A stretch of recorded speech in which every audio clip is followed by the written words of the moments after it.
Hi, Tracy. How are you? I'm good. How are you? I'm doing great. I loved Harlem. I binged the whole season last week. Oh, wow. Yeah, and Yay. I loved your work with Girls Trip, Little. So I love how you're always opening doors for Black voices, not only in front of the screen, but behind the scenes. What hmm is that process like for you being on the production side of things?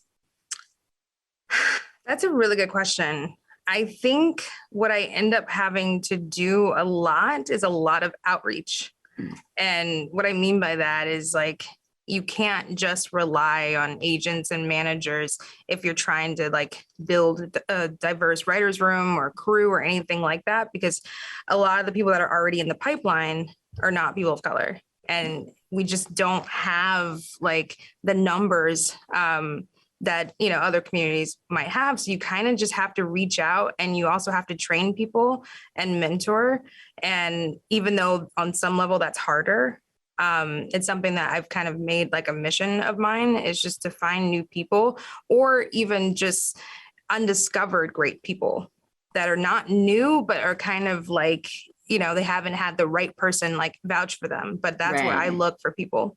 Oh, that's great. Now, you have also gathered some amazing people in front of the cameras this time. The four women really drive the show, and all these different energies combined to make such a fascinating experience. How did you like decide what kind of people you needed on screen?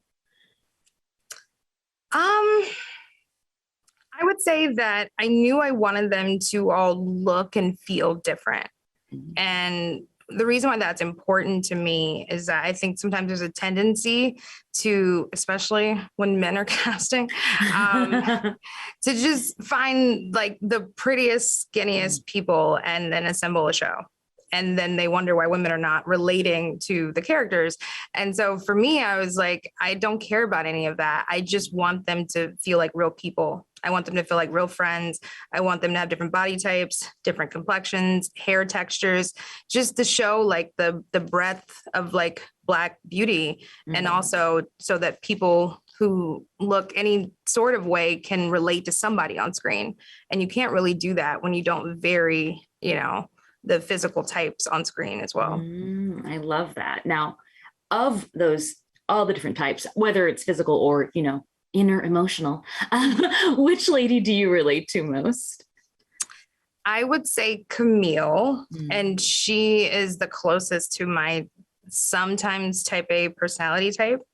Um, I always have like strict ideas about, or I used to, it's all imploded, so I don't have it anymore. But I used to have very strict ideas of where I wanted my life to be. And like, I was very Mm. regimented about stuff. And then when it just stopped working out in the way that I wanted, I had to kind of learn to surrender and Mm. just release control.